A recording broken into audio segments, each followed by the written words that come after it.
La première chose que nous devons construire, nos relations. C'est pas une question de nombre, c'est une question de priorité.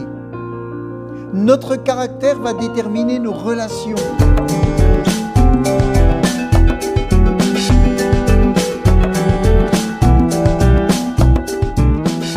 La première chose que nous devons construire,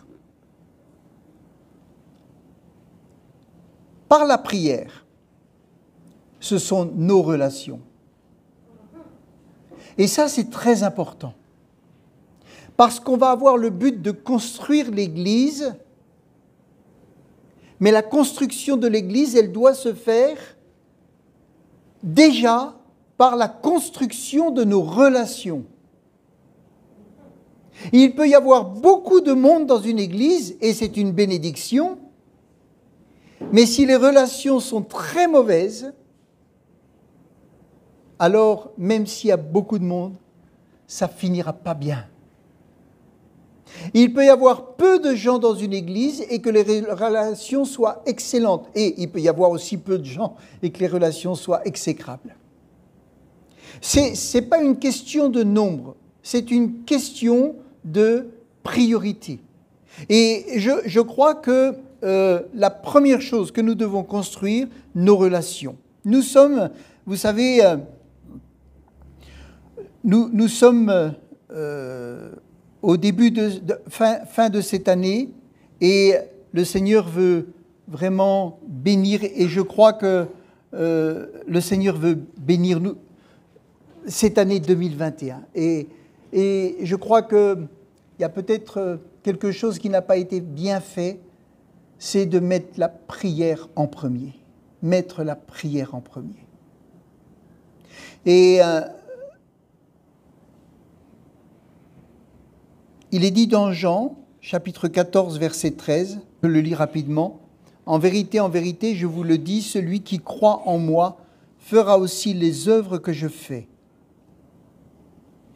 Il en fera même de plus grandes. Parce que je m'en vais au Père, et tout ce que vous demanderez en mon nom, je le ferai. Afin que le Père soit glorifié dans le Fils. Si vous demandez quelque chose en mon nom, je le ferai. Et je crois vraiment que on peut être zélé et dire on va demander, et on croit que Dieu va bénir, qu'il va y avoir des âmes qui vont être sauvées. On croit et on se lance. On se lance par rapport aux promesses. On se lance par rapport à ce qui est dit. Voilà tout ce que vous pouvez faire, même des plus grandes choses que moi. Et il est dit même, tout ce que vous demanderez dans Matthieu 21, verset 22, avec foi, par la prière, vous le recevrez. Et on peut dire, on va prier, on va faire tout un tas de choses, parce que Dieu a dit et Dieu va faire. Et c'est vrai que Dieu agit en fonction de la prière et de la foi, de ce que l'on a demandé. Marc 11, verset 24 nous dit « C'est pourquoi je vous dis, tout ce que vous demanderez en priant, croyez que vous l'avez reçu. » Ça booste, d'accord ? Ça donne envie. Tout ce que vous demanderez en priant, croyez que vous l'avez reçu et vous le verrez s'accomplir. Mais je crois que quand on parle de construction, même si on veut construire quelque chose de très grand, même si on veut construire quelque chose de très important,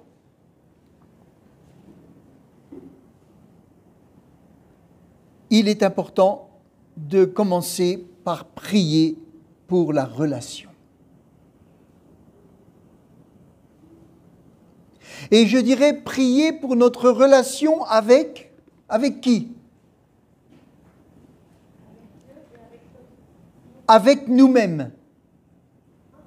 Parce qu'il y en a beaucoup qui sont fâchés avec eux-mêmes. Et vous savez, les gens qui sont fâchés avec eux-mêmes, ils sont aussi souvent fâchés avec les autres. Ils n'arrivent pas à avoir de bonnes relations avec les autres. Parce qu'ils ont un problème avec eux-mêmes. Et je crois que quand on veut commencer ou recommencer une construction saine, il y a des choses qui doivent être mises en second. Les grands projets peuvent être mis en second et ce qui peut paraître insignifiant doit être mis en premier. Et dans les choses qui peuvent paraître insignifiantes dans un projet d'église, c'est notre relation. Et pourtant, je pense que c'est une chose qui doit être prioritaire. Relation avec nous-mêmes, relation avec le Seigneur et relation avec les autres. Nous devons prier pour que nos relations avec les autres, avec notre propre âme, notre propre cœur, nos propres pensées et nos propres zones d'ombre puissent être résolues. Amen. Parce que vous pouvez avoir une église qui a vécu un réveil et à un moment donné, quand le réveil n'est plus, il y a tout un tas de choses qui ressortent dans le cœur des gens, qui n'ont jamais été traitées, jamais guéries, jamais mis à la surface. Et ça amène des tensions terribles. Je crois que la relation, prier pour la relation, c'est ce qu'on va appeler la croissance spirituelle. Amen. La croissance se fait par l'étude de la parole, pas simplement la lecture. Quelqu'un qui veut croître avec le Seigneur, il doit étudier la parole de Dieu. Pas simplement la lire. Vous pouvez lire votre Bible toute votre vie. Le Seigneur va vous parler, vous allez vous faire du bien. Mais si vous étudiez la parole de Dieu, vous allez grandir spirituellement. Parce que dans l'étude, il y a des choses profondes qui vont sortir et qui vont venir parler à la profondeur de votre cœur. La croissance se fait par l'étude de la parole de Dieu et pas simplement la lecture, une étude personnelle et une étude collective quand c'est possible. Si vous êtes une grande église, une très grande église, il va falloir faire des petites églises de maison où les gens vont pouvoir étudier par petits groupes de 8-10 la parole de Dieu. Et puis la deuxième chose qui va permettre que la relation devienne une relation saine, c'est la prière. Deux choses. L'étude approfondie de la parole de Dieu et la prière. C'est ça qui va changer notre cœur, qui va nous faire mûrir et qui va nous permettre d'avoir des relations de plus en plus saines avec les autres, avec nous-mêmes et avec le Seigneur. Et beaucoup attendent que l'Église guérisse leur cœur. Ils ne vont pas aller chercher en profondeur dans la parole, ils ne vont pas aller chercher dans la prière, ils vont aller chercher auprès des autres la guérison. Et quand ils rentrent dans une église et qu'ils sont blessés et qu'ils pensent que c'est les autres ou l'église qui va les guérir et qu'il y a un moindre problème, alors ils disent « cette église ne fonctionnera pas ». Mais ce qu'il faut faire, c'est aller chercher dans la prière, dans la parole de Dieu, la guérison. Amen. Ça, c'est la première chose. Et je crois que c'est important. Les deux marchent ensemble et ne peuvent pas se passer l'un de l'autre.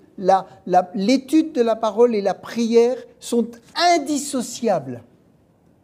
Si vous étudiez la parole de Dieu, mais que vous ne priez pas, le Saint-Esprit ne peut pas faire l'œuvre qu'il veut au fond de votre cœur.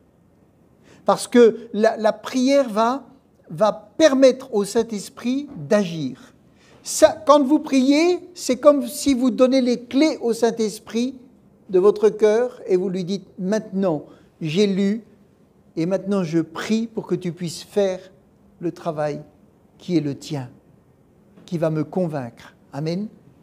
Ça, c'est important. La prière révèle ce qui est caché dans ma vie.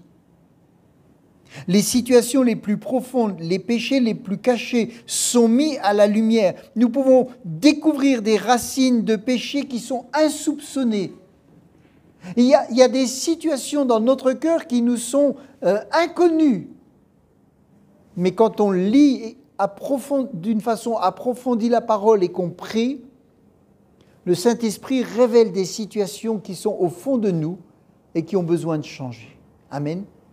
Et elles ne changeront pas par nos forces, elles changeront parce que la conviction que le Saint-Esprit a mis dans notre cœur nous permet de dire « Seigneur, j'ai compris et maintenant je veux et je crois que tu vas me délivrer. » Amen.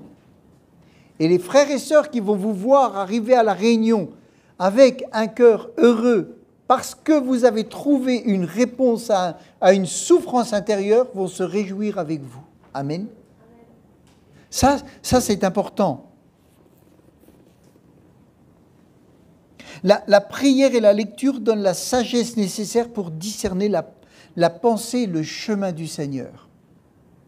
Et aujourd'hui, on est dans un monde où on ne prend pas le temps, où quelquefois on peut manquer de temps. On nous a appris qu'on a tous 24 heures et qu'on a tous le même temps. Mais on n'a pas tous la même vie, mais ça n'excuse pas.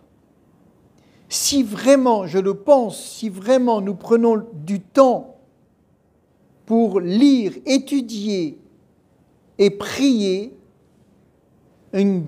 la majorité des problèmes relationnels seront résolus.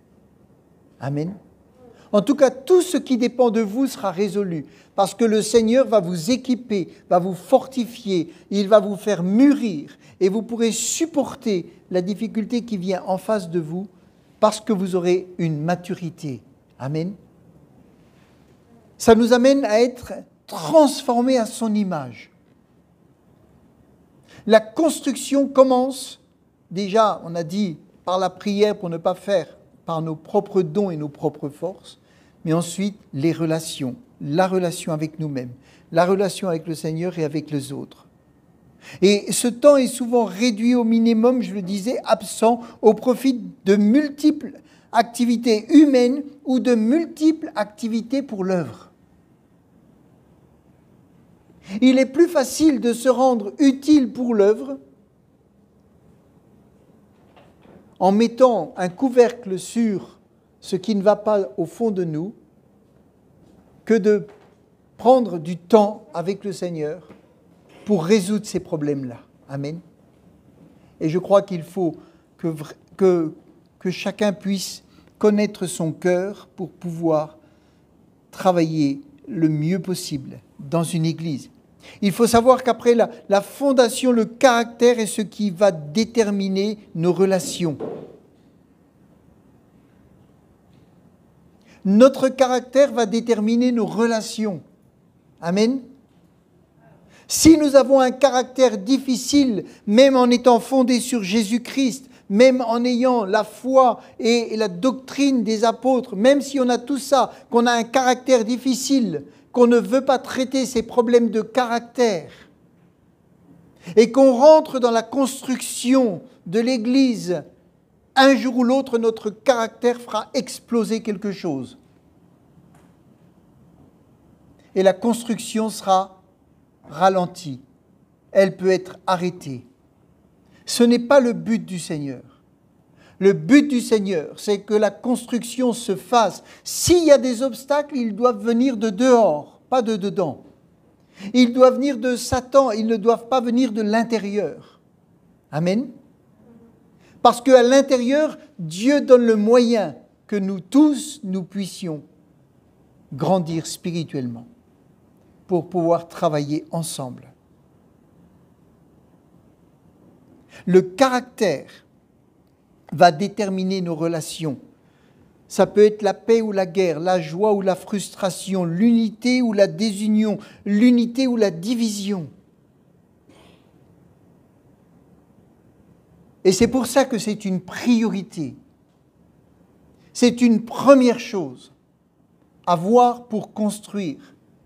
Je veux être une pierre vivante au milieu des autres pierres vivantes.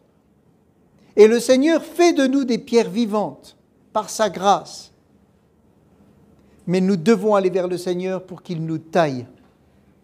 Seigneur, j'ai ce trait de caractère qui ne convient pas. Je sais que tu es celui qui peut aplanir le sentier dans mon cœur. Je sais que tu es celui qui peut changer cet état d'esprit qui est dans mon cœur. Et je me suis rendu compte que j'ai cet état d'esprit quand je suis avec les autres. L'Église est nécessaire, les réunions sont nécessaires parce qu'elles dévoilent aussi, quand on est auprès des frères et sœurs, elles dévoilent notre façon de réagir par rapport à quelque chose. Et après, on va rentrer dans l'intimité du Seigneur et lui dire, Seigneur, tu as vu, je viens de découvrir que j'ai une pointe de jalousie qui est là. Je n'avais pas cru que j'étais jaloux comme ça. Mais cette situation me l'a révélé, je veux traiter ce problème avec toi. Je veux le traiter. Je veux le traiter dans l'intimité avec toi. Et parce que je ne veux pas que ce problème soit quelque chose qui fasse du mal à ton Église. Alors je veux le traiter. Amen. Oh, si nous avions cette réaction de vouloir traiter nos problèmes de caractère dans l'intimité avec Dieu, dans la prière, on viendrait aux réunions en disant « Le Seigneur agit ». Amen. On n'est pas obligé de tout raconter, mais on peut venir avec une joie parce que le Seigneur agit. Donc, s'occuper de soi n'est pas quelque chose qui doit être négligé. Souvent, quelqu'un vient, on l'engage à fond. Le Seigneur t'a sauvé, alors maintenant, occupe-toi des autres. Vous savez, j'ai fait ça, moi. C'est pour ça que je peux vous en parler. Je l'ai vécu. Quand je me suis marié, ma femme, elle avait ses habitudes. Tous les matins, elle priait, elle lisait, elle était là, elle avait une vie réglée. Quand elle est arrivée dans l'église où on était à Besançon, on était en pleine activité. Et moi, je lui ai dit, maintenant, il faut que tu serves. Et je l'ai embarquée dans un système d'activité à fond. Et elle a perdu sa communion avec le Seigneur. Et ça peut amener jusqu'à la dépression. Parce que la première chose pour que nos relations soient bonnes, c'est l'intimité avec Dieu. Et si vous privez les gens d'intimité avec Dieu pour être dans l'activité, alors tôt ou tard, ça vous retombera dessus. Parce que quand ils auront perdu l'intimité avec Dieu, alors les problèmes vont sortir. Et ils peuvent même vous le reprocher. Il faut qu'il y ait cet équilibre. C'est un équilibre qui est important. Amen. Ça ne veut pas dire qu'on ne doit pas être dans des activités, mais jamais au détriment de sa communion avec Dieu. Jamais. Parce que c'est lui qui va nous tenir dans de bonnes dispositions. Donc, s'occuper de soi dans le domaine spirituel par la prière, l'étude de la parole, forge un caractère selon Dieu. Le fruit de l'esprit va se développer, la marche par l'esprit va se développer.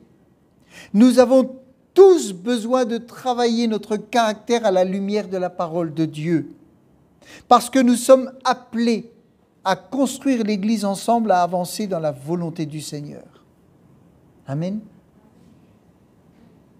Vous savez, le mot caractère veut dire marque distinctive de quelqu'un, de quelque chose, trait, qualité, personnalité, tempérament, manière d'être, de réagir d'une personne, avoir bon caractère ou un caractère accommodant, avoir mauvais caractère ou un sale caractère.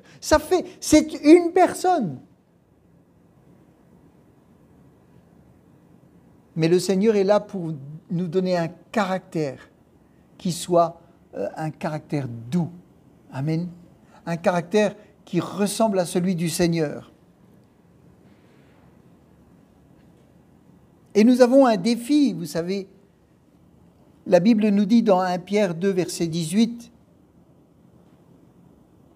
nous avons un défi, c'est d'aimer les personnes non régénérées. Il est dit, serviteurs, soyez soumis en toute crainte à vos maîtres, non seulement à ceux qui sont bons et doux, mais aussi à ceux qui sont d'un caractère difficile. Ça veut dire qu'à l'époque, il y avait des esclaves. Ils se sont convertis. Ils ont continué à être esclaves. Mais maintenant qu'ils étaient convertis, ils devaient supporter le caractère difficile de ceux qui les employaient.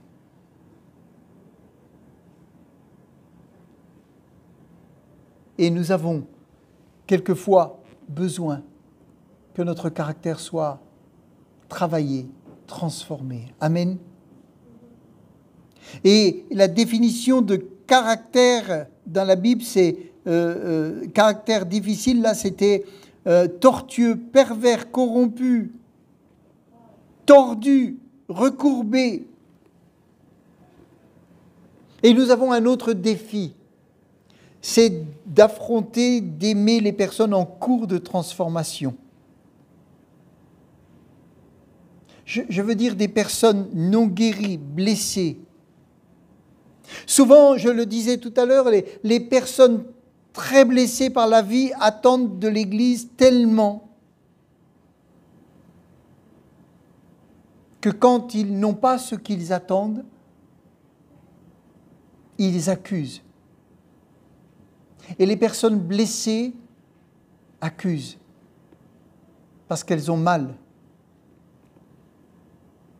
L'Église, elle doit aimer, mais c'est Christ qui guérit, en partie par l'amour des autres, mais surtout par la parole, la prière qui libère la puissance du Saint-Esprit.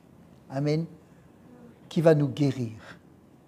Et j'aimerais dire qu'il y a des gens qui sont tellement blessés et qui viennent avec une charge tellement lourde qu'ils ont besoin de prendre du temps pour être aidés par des personnes compétentes pour les aider, qui vont les aiguiller, les éclairer. Et vous savez, on est dans un monde qui va aller de plus en plus mal à ce niveau-là. Et il y a besoin. Deuxième point, la prière pour la puissance. Parce qu'une construction sans la puissance, c'est une construction qui va marcher au ralenti, où les gens vont être épuisés. Il faut la puissance. Et donc, c'est toujours la prière, mais la prière pour la puissance. La prière, c'est une source de puissance pour notre travail de construction. Sans la puissance, le travail sera difficile. Si nous savons ce que Dieu attend, il nous faut néanmoins la puissance pour l'accomplir. Amen. Nous pouvons savoir quel est le plan de Dieu, mais nous aurons besoin de sa puissance pour l'accomplir. Et la prière, c'est ce qui va donner cette puissance. Que ce soit pour la prédication, pour que l'œuvre spirituelle du Saint-Esprit se déroule dans les cœurs, avant, pendant et après la prédication, il faut la prière. Amen. On peut, et je vous parle encore par expérience, avoir des super messages et que derrière, il ne se passe rien. Ce n'est pas que le message n'était pas bon, c'est qu'on n'a pas prié, je n'ai pas prié pour que le Saint-Esprit puisse agir pleinement, comme il veut le faire. Amen. C'est valable pour la prédication, mais le défi de l'éducation des enfants demande la puissance surnaturelle de l'esprit. Les choses d'en haut ne sont pas naturelles. Les enfants ont besoin de surnaturel dans leur vie. Amen. Des parents se trouvent devant leurs enfants, leurs ados, dans une situation difficile. Un ado qui se cherche, qui est confronté au monde du péché, au siècle présent, à ses propres contradictions,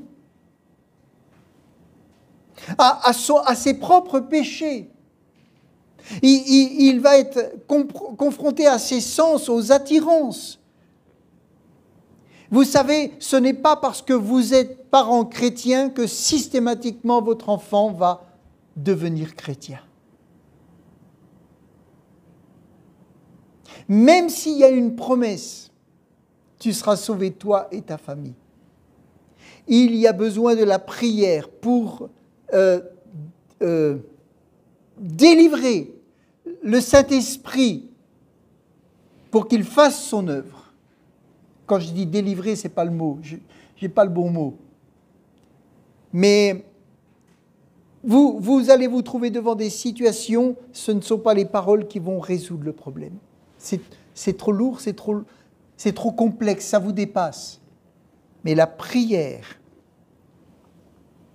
va libérer l'action du Saint-Esprit qui va œuvrer dans la profondeur du cœur de votre jeune et qui va mettre en lui des convictions, qui va mettre en lui une direction, qui va mettre en lui un désir, ou qui va révéler en lui peut-être une situation qui l'attire et lui montrer qu'elle est mauvaise.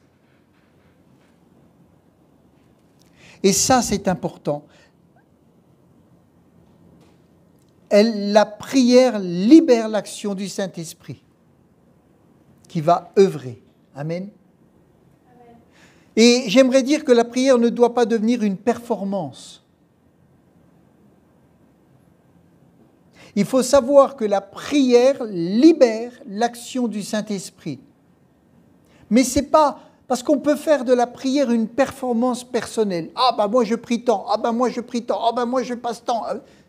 Ce n'est pas ça que Dieu attend. Ce que Dieu attend, c'est qu'on comprenne l'action de la prière, la puissance de la prière, l'autorité qu'il y a dans la prière. Donc elle ne doit pas devenir une performance qui va glorifier le moi. Mais la prière, c'est la clé qui libère l'action du Saint-Esprit, qui va agir dans le cœur, dans les corps, dans les pensées et particulièrement dans le monde spirituel. Amen. Nos défis sont tellement importants que nous ne pouvons pas compter sur nos capacités et nos dons personnels. Il est préférable de s'abandonner entre les mains de Dieu et d'attendre avec la prière la puissance d'en haut. Amen.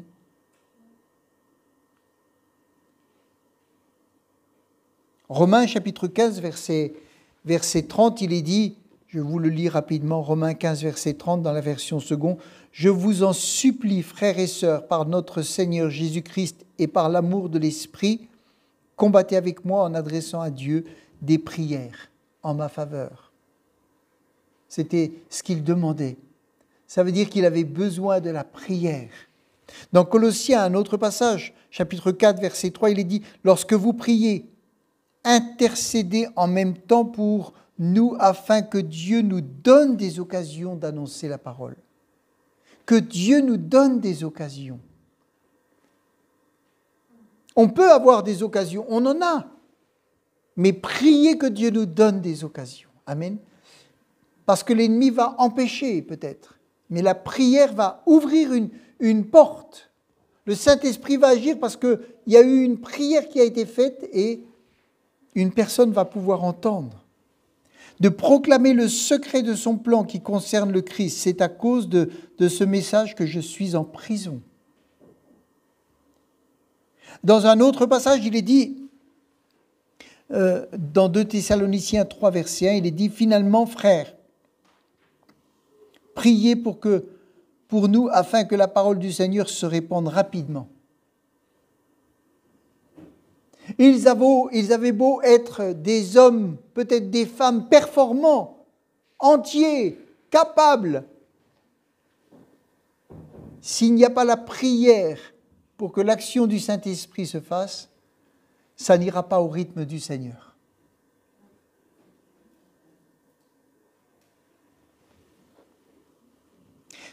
Troisièmement, un autre point rapide, c'est la prière pour la conversion des gens.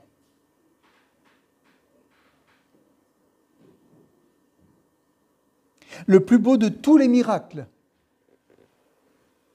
c'est la conversion profonde d'une personne.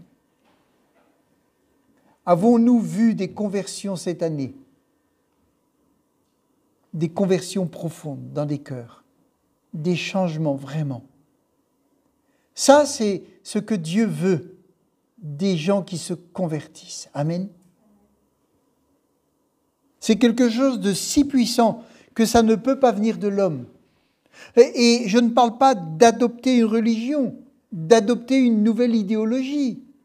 Je ne parle pas d'une conversion sans transformation positive.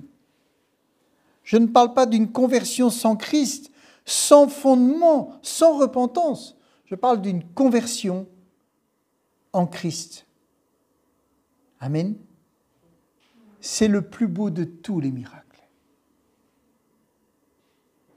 Il est dit dans Acte 9, verset 35, « Tous les habitants de Lyde et du Saron le virent et ils se convertirent au Seigneur. » Ils se convertirent au Seigneur. Amen. Quand quelqu'un se convertit, vous voyez tout de suite le changement. Amen. Le visage change, le langage change, les attitudes changent, les pensées changent, les projets changent. Même des fois, les vêtements changent. Il y a quelque chose de l'intérieur qui rayonne à l'extérieur.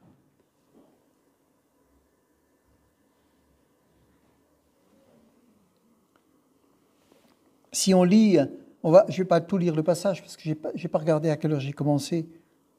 Mais quand Pierre était sur la terrasse de la maison, il priait et il est dit des hommes ont été envoyés vers lui et lui ont demandé de venir. Et le Seigneur lui avait donné une vision. Et il est dit au verset 15, c'était Acte 11, voilà, il y avait un autre homme qui priait, Corneille, il est dit « Envoie à Joppé et fais venir Simon surnommé Pierre qui te dira des choses par lesquelles tu seras sauvé. » Amen.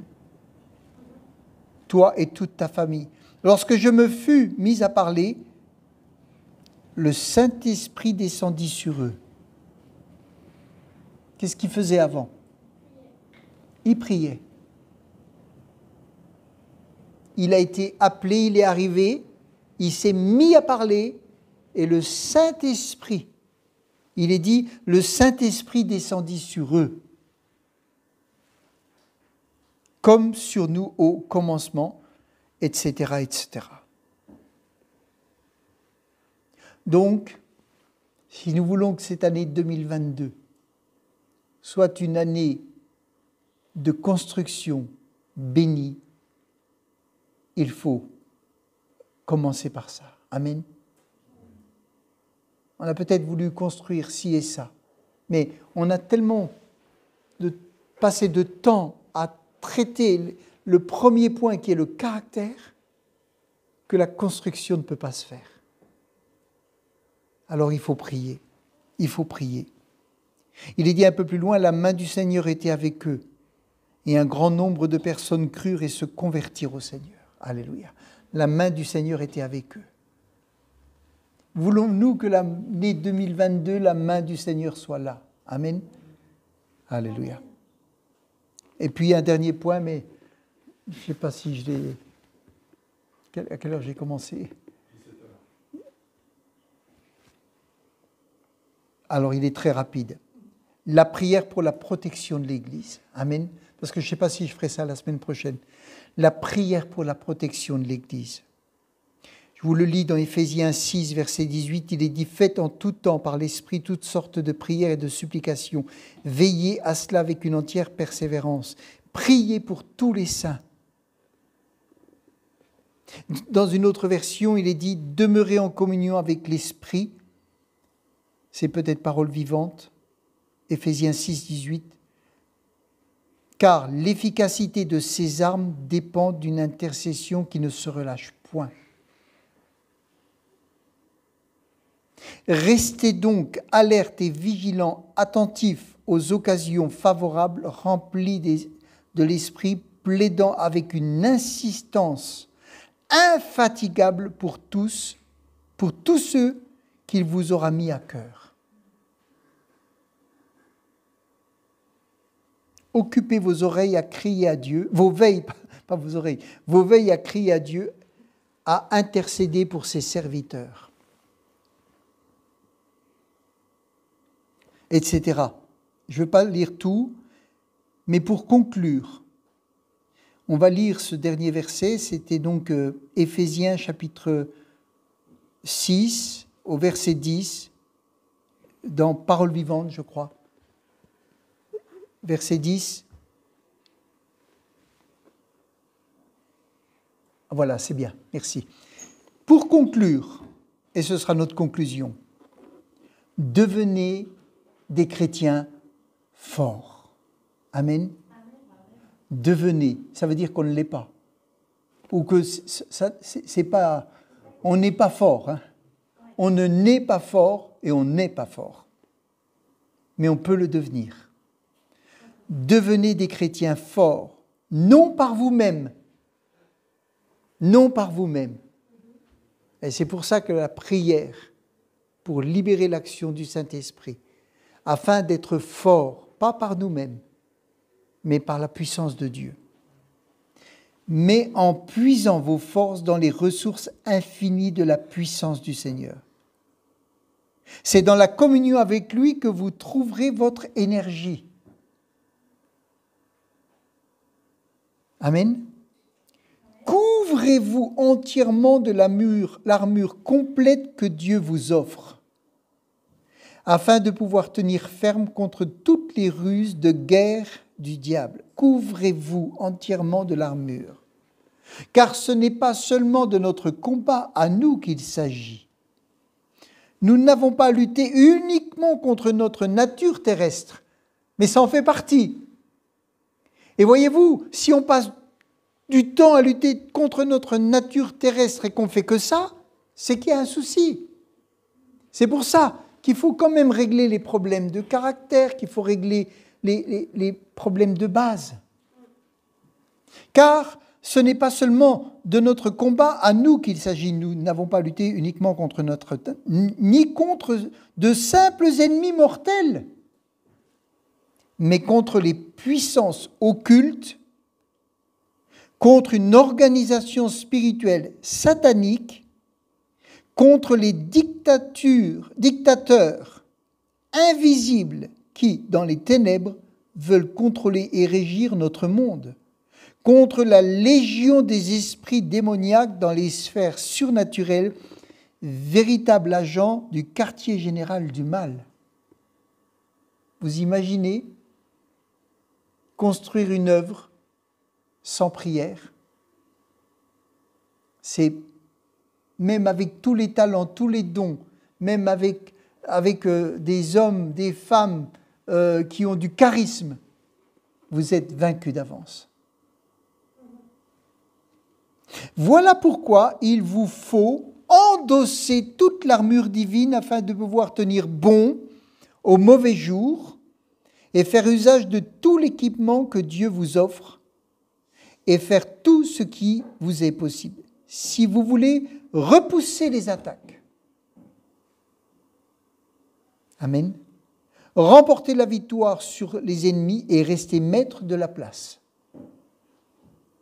Est-ce que nous sommes maîtres de la place? Pas sûr, hein? Mais nous devons le devenir. Mais vous voyez tout ce qu'il faut repousser? Soyez donc prêts au combat, debout et ferme. Que la vérité soit votre ceinture et la droiture devant Dieu et les hommes, votre cuirasse. Oh, j'ai mal lu. Chaussez-vous du zèle courageux que donne l'Évangile pour annoncer la bonne nouvelle du salut et de la paix avec Dieu. Soyez toujours prêts à transmettre cette parole. Et je finis. En toutes circonstances, saisissez-vous de la foi comme d'un bouclier contre lequel viendront s'écraser toutes les flèches enflammées de l'adversaire. Quelle belle promesse. Amen. La foi.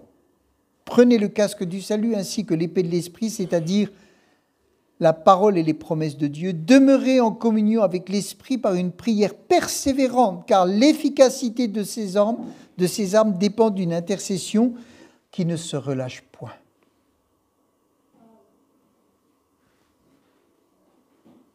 Il faut que l'année 2022 soit différente. Restez donc alertes et vigilants, attentifs aux occasions favorables, remplis de l'Esprit, plaidant avec une insistance infatigable pour tous ceux, c'est ce que je vous lisais tout à l'heure, tous ceux qu'il vous aura mis à cœur.